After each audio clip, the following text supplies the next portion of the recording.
Hello and welcome to Eklavya career institute video lecture.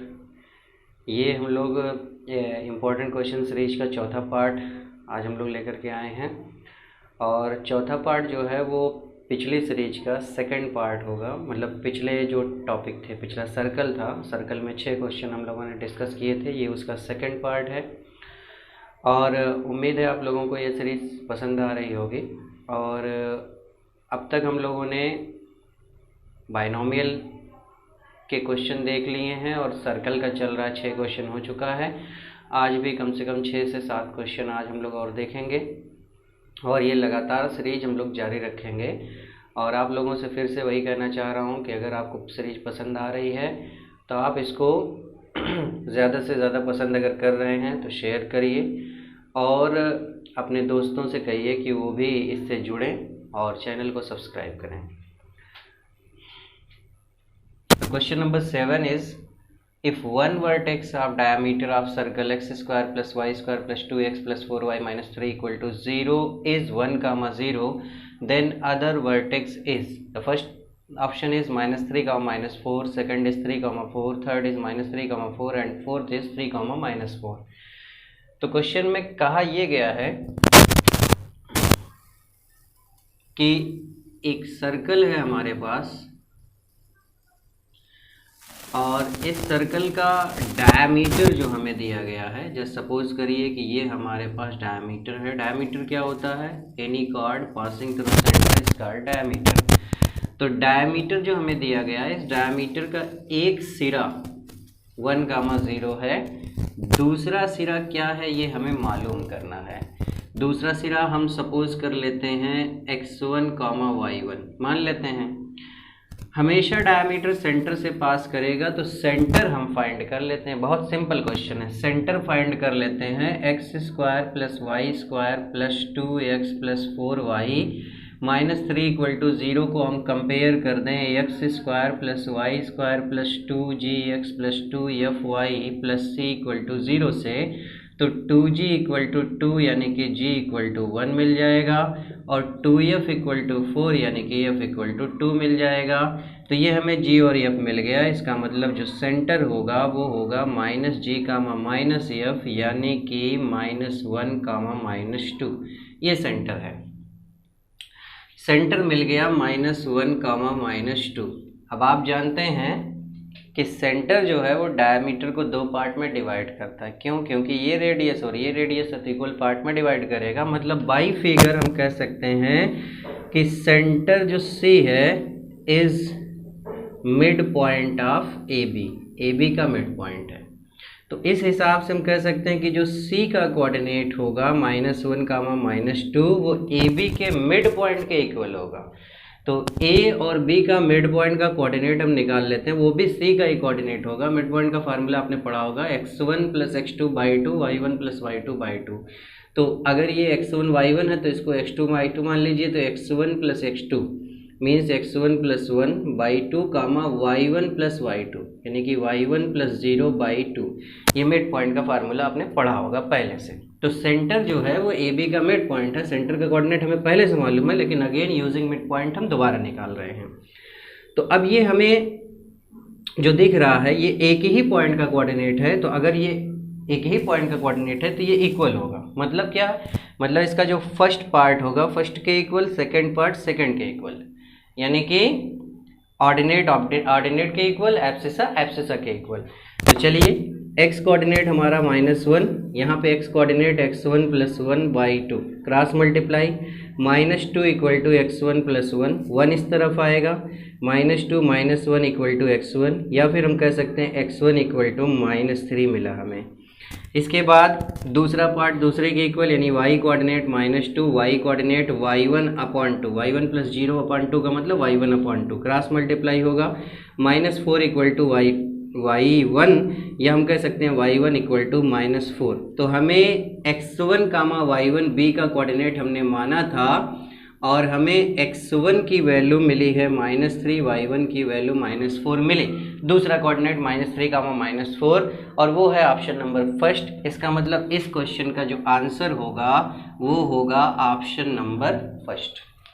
Now the question number 8 is if circles x minus one whole square plus y minus three whole square equal to are square and x square plus y square minus 8x plus 2y plus 8 equal to 0 intersect at two distinct point, then r lies between 2 to 8, r less than 2, r equal to 2, r greater than 2. There are 4 option. और question की अगर मैं बात करूं, कहना क्या चाह रहा है, कहना ये चाह रहा है कि दो सर्कल हैं और दोनों दो अलग अलग पॉइंट पर इंटरसेक्ट करते हैं। मतलब कुछ ऐसी कंडीशन है, एक सर्कल ये है, एक सर्कल ये है, अलग अलग पॉइंट पर इनका इंटरसेक्शन हो रहा है। तो हमें पता करना है कि r की वैल्यू क्या होगी। एक छोटा सा कॉन्सेप्ट इसके लिए आपको रिमेंबर करके रखना है, वो ये है कि अगर हम इनके सेंटर को C1 और C2 मानते हैं तो जो सेंटर के बीच की डिस्टेंस होगी C1 C2 वो हमेशा बड़ी होगी R1 माइनस R2 से और छोटी होगी R1 प्लस R2 से। Means distance between their centre is always lying between difference and sum of the radius of circle, या इस तरह से हम कहें कि distance between their center is always greater than the difference of their radius and always less than the sum of their radius. उनके सम से हमेशा कम होगी और डिफरेंस से हमेशा ज़्यादा होगी। कौन? डिस्टेंस बिटवीन देयर सेंटर, यानी उनके सेंटर्स के बीच की डिस्टेंस। ये एक छोटा सा कॉन्सेप्ट इस क्वेश्चन के लिए रहेगा। तो हमें अब इस कॉन्सेप्ट के बेसिस पर हमें पता करना है दोनों की रेडियस क्या है, दोनों के सेंटर क्या है, क्योंकि जब ये नहीं पता चलेगा तो हम डिस्टेंस वगैरह कैसे निकालेंगे। तो चलिए स्टार्ट करते हैं पहले से। x माइनस वन का whole square, y minus three का whole square equal to are square. ये हमारा स्टैंडर्ड फॉर्मेट है। x माइनस एच का whole square, y minus K का whole square equal to are square से मैं रेडियस r1 मान रहा हूँ। तो यहाँ से h की वैल्यू 1, k की वैल्यू 3 और r1 की वैल्यू r आई। मतलब सेंटर हमें मिल गया। h कामा के स्टैंडर्ड का सेंटर होता है तो 1 कामा 3 और इसकी जो रेडियस है R1 वो R है, एक पॉइंट। दूसरा सर्कल हमारे पास है x square plus y square minus 8x plus 2y plus 8 equal to 0। ये हमारा जनरल फॉर्मेट है। इसको हम x square plus y square plus 2gx plus 2fy plus c equal to 0 से कंपेयर करेंगे तो 2g की वैल्यू -8 यानी g की वैल्यू -4 मिल जाएगी और 2f की वैल्यू 2 यानी कि f की वैल्यू 1 मिल जाएगी और c की वैल्यू 8 मिल जाएगी। एक चीज़ यहाँ से अगर हम सेंटर निकालते हैं तो सेंटर जो जनरल फॉर्मेट का होता है वो -g कामा -f होता है, यानी कि 4 कामा -1 सेंटर आ जाएगा। और जो इसकी रेडियस होती है वो मैं R2 मानता हूँ। इसका फार्मूला आपको मालूम होगा, कई क्वेश्चन हो चुका है। g square plus F square, g square plus F square minus c होता है। तो g की वैल्यू चूँकि आई है -4 का स्क्वायर, f की वैल्यू 1 का स्क्वायर माइनस c की वैल्यू 8। 4 का स्क्वायर होगा 16 प्लस 1 माइनस 8, 17 माइनस 8 बचेगा 9, 9 का स्क्वायर रूट 3 यानी कि R2 की वैल्यू 3 मिल गई। अब हम इसी फॉर्मेट पे लाके रख देंगे। तो पहले C1 C2 निकाल लेते हैं। C1 C2 मतलब distance between their centre. Centre हमारा 4 का -1, 1 का 3 है। इनके बीच की डिस्टेंस फार्मूले से निकालेंगे तो 1 - 4 होल स्क्वायर, 3 -1 यानी कि 3 + 1 का होल स्क्वायर। तो यहाँ पे -3 का स्क्वायर 9 होगा, यहाँ 4 का स्क्वायर 16, 16 + 9 25 स्क्वायर रूट 5 आ जाएगा। अब इसी में हम ला करके पुट कर देते हैं। R1 हमें मिला है R माइनस R2 मिला है 3 लेस देन C1 C2 मिला है 5 लेस देन R1 फिर से R और R2 मिला है 3। मुझे चाहिए वैल्यू R की, तो मैं क्या करता हूँ, R जो साइड में किनारे है उसको मिडिल में लाता हूँ। तो मैं यहाँ से हटाऊँगा, यहाँ लाऊँगा, कैसे आएगा, मैं हर जगह R सब्ट्रैक्ट कर लूँगा।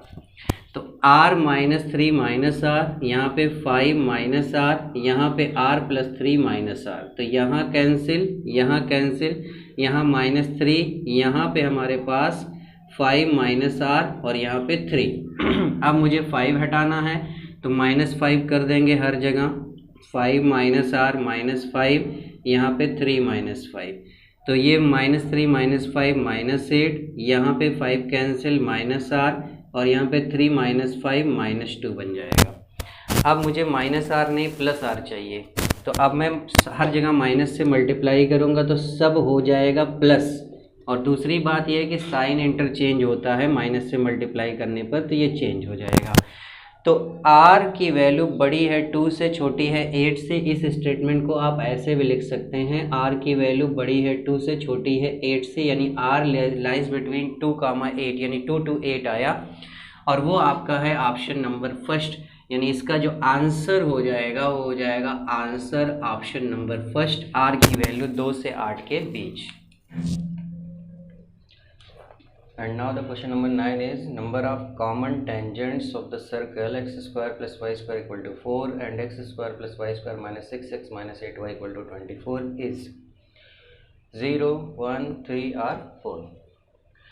तो नंबर ऑफ कॉमन टेंजेंट की अगर हम बात करें तो इसकी 2-3 कंडीशंस होती हैं, उसको हम पहले देख लेते हैं। देखिए, जैसे अगर ऐसे है दो सर्किल, इस तरह का इंटरसेक्शन हो रहा है, तो इसमें कॉमन टेंजेंट एक ये खींचा जा सकता है और एक ये खींचा जा सकता है, मतलब 2 पॉसिबिलिटी। अगर एक सर्कल ऐसे है और एक सर्कल ऐसे है, तो एक टेंजेंट कॉमन ये होगा, एक टेंजेंट कॉमन ये होगा, एक यहाँ पे कॉमन होगा। मतलब इस केस में 2 हुए, एक केस में 3 हुए। अगर हम इस तरह का कोई सर्कल लेते हैं, एक ऐसे है और दूसरा ऐसे है, तो एक पॉसिबिलिटी है दोनों पर कॉमन की, यानी इसमें एक हुए। अगर हम एक सर्कल ऐसे लेते हैं, एक सर्कल ऐसे लेते हैं, तो इसमें देखिए एक इस तरह से खींचा जाएगा, एक इस तरह से खींचा जाएगा, एक ऐसे पॉसिबल है और एक ऐसे पॉसिबल है। 4 पॉसिबिलिटी इसमें है। और एक कंडीशन और ले लेते हैं हम लोग कि अगर सर्कल ये है और दूसरा वाला इसके अंदर आ जाता है, तो इसमें एक भी टेंजेंट कॉमन पॉसिबल नहीं है, 0। तो पॉसिबिलिटी कितनी कितनी है? 2 की पॉसिबिलिटी है, 3 की, 1 की, 4 की या फिर 0 की। 2 कब? जब दोनों 2 पॉइंट पर इंटरसेक्ट करेंगे। 3 कब? जब वो एक्सटर्नली टच करेंगे। 1 कब? जब वो इंटरनली टच करेंगे। 4 कब? जब वो नॉन इंटरसेक्टिंग होंगे, दूर दूर होंगे। और 0 कब? जब एक सर्कल दूसरे के अंदर आ जाएगा, तो एक भी कॉमन टेंजेंट नहीं होगा। तो हम यही चेक करने वाले हैं कि ये कौन सी कंडीशन देता है। तो पहला circle x square plus y square equal to 4 है। इसको आप ध्यान से देखेंगे तो इसका सेंटर होगा 0, 0 और इसकी रेडियस यहाँ पे देखिए 4 है, तो 2 का स्क्वायर होगा, यानी रेडियस 2 हो जाएगी। दूसरा वाला लिखता हूँ, x square plus y square minus 6x minus 8y minus 24 बराबर 0 लिख देता हूँ मैं यहाँ पे। इसको हम कंपेयर करेंगे x square plus y square plus 2gx plus 2fy plus c equal to 0 से कंपेयर करेंगे, तो 2g equal to -6, g equal to आ जाएगा -3 and 2f equal to -8, we will get f equal to -4, also c equal to -24। तो यहाँ से हम centre निकाल लें, तो -g -f होता है सेंटर इसका, तो -g मतलब 3, -f मतलब +4। और रेडियस इसके निकाल लें तो फार्मूला होता है √g² प्लस f² -c। इसको कैलकुलेट किया जाए तो g² 3, f² 4 का square minus c minus minus plus 24, 9 plus 16 25, 24 49 हो जाएगा, ये आ जाएगा 7। तो अब हम R1 प्लस R2 निकाल करके रख लेते हैं। तो R1 हमारा है 2, R2 है 7, यानी कि 9 आया। और यहाँ पे हम C1 C2 निकाल लेते हैं, डिस्टेंस बिटवीन देयर सेंटर। तो सेंटर एक हमारा 0, 0 है, दूसरा 3, 4 है, तो 3 - 0 का होल स्क्वायर, 4 - 0 का होल स्क्वायर, तो हो जाएगा 3 का स्क्वायर प्लस 4 का स्क्वायर, यानी कि 9 + 16, 9 + 16 √25, यानी कि 5 आया। तो हम देख रहे हैं distance between their centre is 5 and sum of radius is 9। मतलब रेडियस का सम 9 है और सेंटर के बीच की डिस्टेंस जो है वो कितनी है, 5 है। इसका मतलब जो सेंटर के बीच की डिस्टेंस है वो रेडियस के सम से लेस है। अब आप देखिए सम के इक्वल जब होती है तो वो एक्सटर्नली टच करते हैं। अगर हम यहाँ पे रेडियस के सम के बजाय रेडियस का डिफरेंस निकाल लेते हैं r1 माइनस r2, या बल्कि हम r2 माइनस r1 निकालें तो r2 माइनस r1 आ जाएगा 7 माइनस 2, 7 माइनस 2 यानी कि 5 आ जाएगा डिफरेंस। तो डिफरेंस 5 आ रहा है और डिस्टेंस बिटवीन देयर सेंटर भी 5 आ रहा है। और ये जो कंडीशन होती है ये कंडीशन होती है इंटरनली टच की, यानी सेंटर के बीच की डिस्टेंस अगर रेडियस के डिफरेंस के इक्वल होती है r1 माइनस r2 मॉडुलस के साथ, तो ये इंटरनल टच की कंडीशन होती है, इंटरनल टच की। और अगर इंटरनल टच की कंडीशन ये है, इसका मतलब ये है कि दोनों सर्कल इंटरनली टच कर रहे हैं। और जब इंटरनली टच करते हैं तो एक कॉमन टेंजेंट पॉसिबल है। इसका मतलब इसके लिए ऑप्शन सेकंड सही हो जाएगा, मीन्स इसका आंसर होगा option number second. And now the question number 10 is the locus of mid point of chord of circle x square plus y square equal to 4 which subtends a right angle at the origin is x plus y equal to 2, x square plus y square equal to 1, x square plus y square equal to 2 and x plus y equal to 1। देखिए आप question में कहना ये चाह रहे हैं कि एक सर्कल है।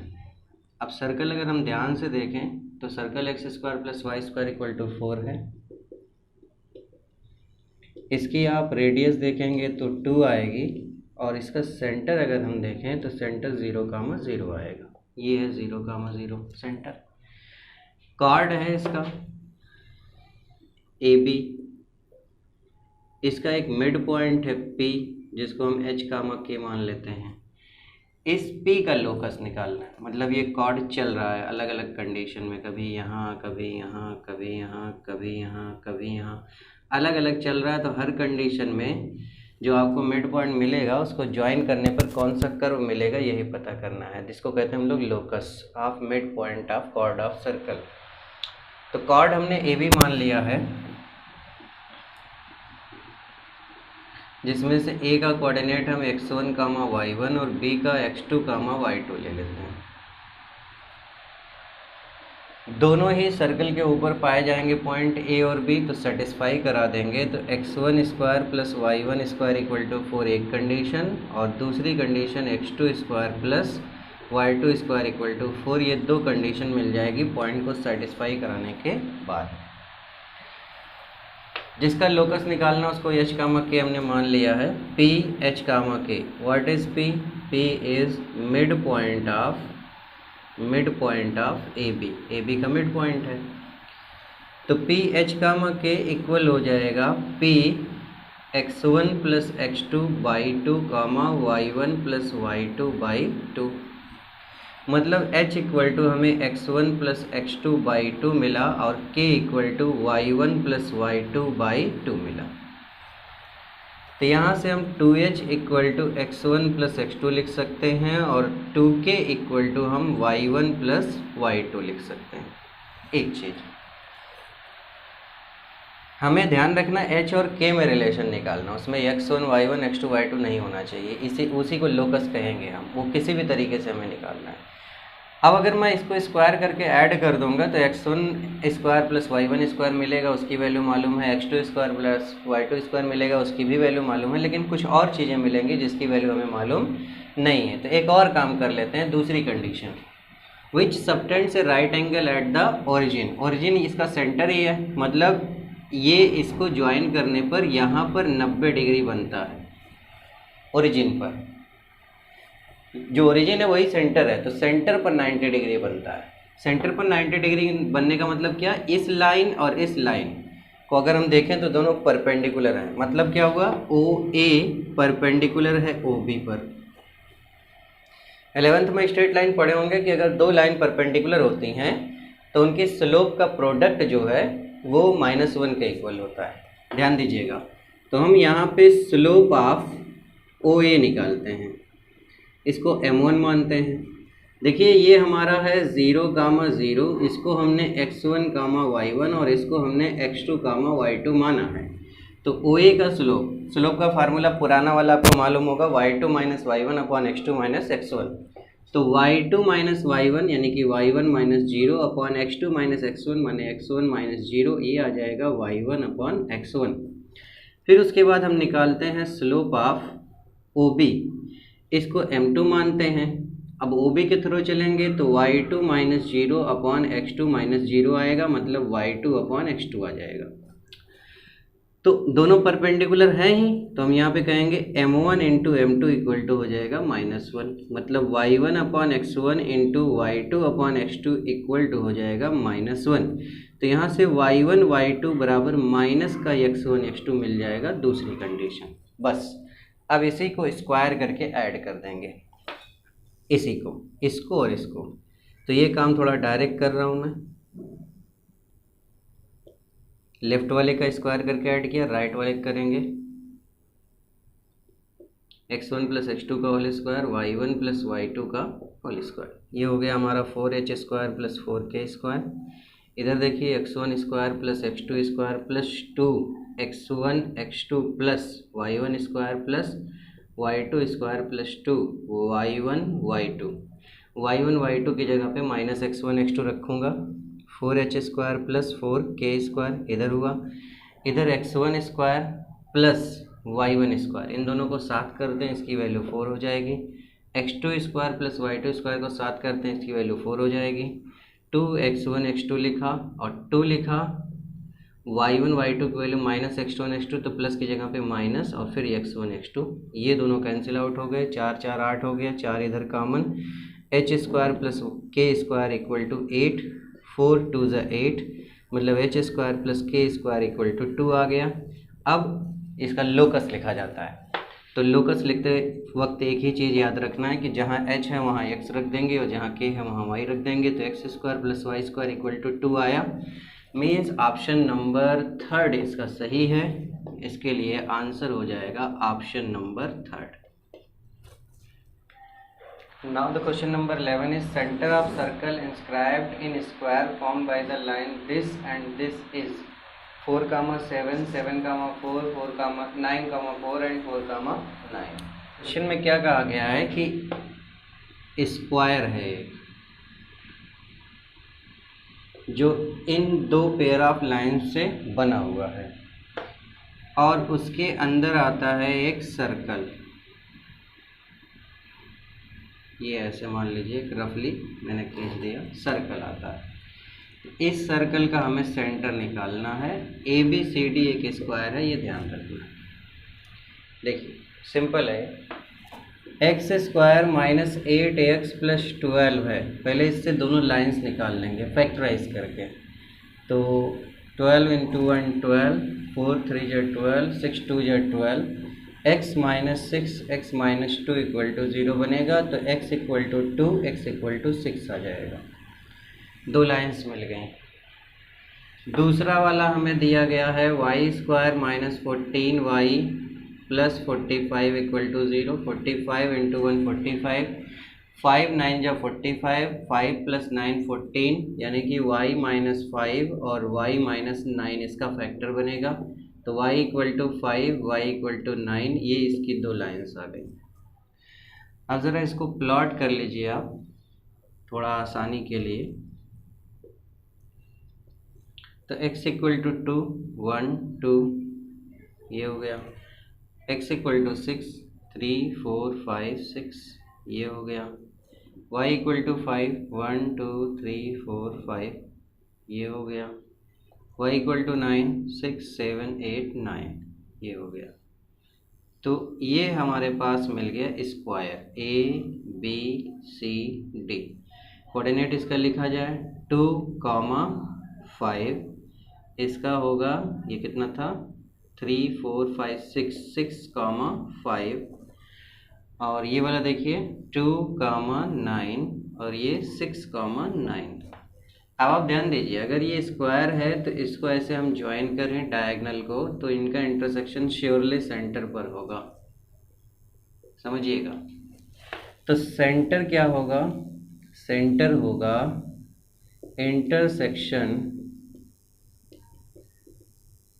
Point of diagonal. और एक और चीज़ आप जानते हैं कि स्क्वायर में जो डायगोनल होते हैं वो बाइसेक्ट करते हैं। इसका मतलब हम ये भी कह सकते हैं कि इक्वल होगा मिड पॉइंट ऑफ डायगोनल के मिड पॉइंट के इक्वल होगा। चलिए तो मिड पॉइंट निकाल लेते हैं, चाहे हम AC का निकाल लें चाहे BT का। AC निकालेंगे 2 + 6/2 और 5 + 9/2, तो 4,7 आ जाएगा। अगर इससे निकालोगे आप 6 + 2 8/2 4 आएगा, 9 + 5 14/2 7 आएगा, यानी 4,7 दोनों से आ रहा है। तो पहला ऑप्शन इसका सही है। The answer is option number first 4,7। And now the question number 12 is, if diameter of circle this x² + y² - 2x - 6y + 6 = 0 is a chord of another circle of center 2, 1, then radius of this circle, यानी second circle की radius क्या होगी। मैं एक rough diagram इसका भी बनाता हूँ। ये हमारे पास एक गिवन सर्कल है, इसका एक डायमीटर ये हमने खींच लिया AB और इसका सेंटर C1। ये डायमीटर किसी दूसरे सर्कल के लिए कॉर्ड का काम करता है। ये दूसरा सर्कल है, ये डायमीटर है पहले के लिए और दूसरे के लिए कॉर्ड का काम करता है।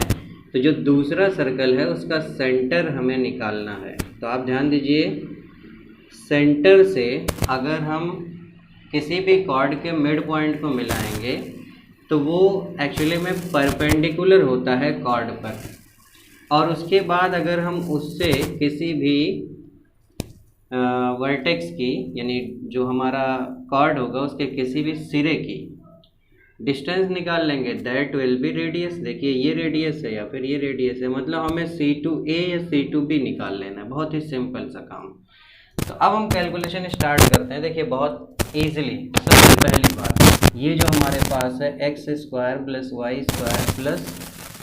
-2x - 6y + 6 = 0। इसका हम सेंटर निकालने के लिए इसको x² + y² + 2gf + 2fy + c = 0 से कंपेयर करेंगे तो 2g = -2g = -1 आएगा, 2f = -6, f = -3 आ जाएगा। तो सेंटर इसका होता है, हमने C1 मान रखा है, -g, -f, तो इसका मतलब C1 आ जाएगा 1, 3। और रेडियस इसकी निकाल लेते हैं R1 मान करके। तो रेडियस होता है √g² + f² - c, यानी कि 1² + 3² - c की वैल्यू 6 आई है। तो ये हो जाएगा हमारा 1 + 9 - 6, 10 - 6 यानी कि 4 आएगा, 4 का √2।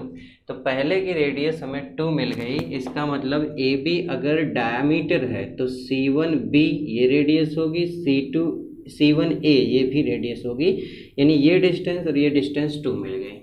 एक बात, सेंटर हमें मिल गया, दूसरे का सेंटर C2 हमें दे रखा है 2, 1। तो अब हम निकाल लेते हैं C2 C1 दोनों के बीच की डिस्टेंस। तो 2 - 1 डिस्टेंस फार्मूला अप्लाई कर रहे हैं, 1 - 3 का होल स्क्वायर। तो 2 - 1 1 का स्क्वायर 1, 3 - 1 2 का स्क्वायर 4, यानी कि √5 हमें मिल गया डिस्टेंस C2 C1। अब देखिए यहाँ पे 90 डिग्री है, तो C2 C1B एक राइट एंगल ट्रायंगल होगा। Since C2 C1B is a right angle triangle, so using Pythagoras प्रमेय, पाइथागोरस थ्योरम यूज करते हैं हम लोग। तो C2 C1 ये हमारा परपेंडिकुलर हो जाएगा, C1B बेस हो जाएगा और C2B हाइपोटेन्यूज। तो C2B = C2 C1² + C1B²। तो C2B² की वैल्यू आ जाएगी, C2 C1 की वैल्यू √5 का स्क्वायर करेंगे 5, और C1B की वैल्यू 2 है, 2 का स्क्वायर करेंगे 4। तो C2b² इक्वल टू 9 आया, यहाँ से C2b की वैल्यू आ जाएगी √9 यानी कि 3। और जो C2b है, C2b यही है दूसरे की रेडियस, इसका मतलब दूसरे की रेडियस 3 आई, मीन्स ऑप्शन नंबर 3 इसका सही है। The answer is option number 3। ये हमने सर्कल के 12 क्वेश्चन आपको 2 वीडियो में करवा दिए हैं, कुछ प्रैक्टिस भी बीच में डाला हुआ है, उसको भी आप देखिएगा। और ये जो है कुछ इम्पॉर्टेंट क्वेश्चन थे previous year of JEE Main and from previous year question paper of BSc BHU entrance exam. तो अब इसको आप प्रिपेयर कर लीजिए, उसके बाद नेक्स्ट चैप्टर हम लोग स्टार्ट करेंगे अगले दिन या नेक्स्ट वीडियो में। वो हम लोग लेंगे जो है पैराबोला से स्टार्ट करेंगे, वहाँ से भी क्वेश्चन पूछे जाते हैं दोनों जगहों पे। तो पैराबोला का कुछ इंपॉर्टेंट क्वेश्चन हम अगले वीडियो में देखेंगे।